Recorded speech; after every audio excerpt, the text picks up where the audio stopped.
Hello, in this video I want to show you how to install Microsoft Edge browser on your Google Pixel 7. So to start, we'll need to open our Google Play Store. Here try to find Microsoft Edge.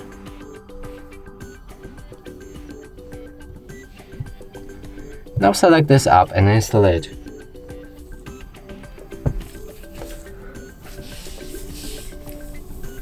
After installation process is complete, you should be able to launch the app. Here we need to sign in to turn on synchronization, and it's not actually necessary because you can do it later.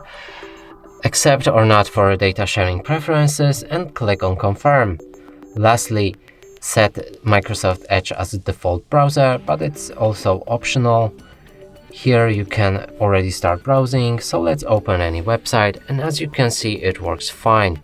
And that's it for this video. Hope you like it. Please consider subscribing to our channel, leave a like and a comment below.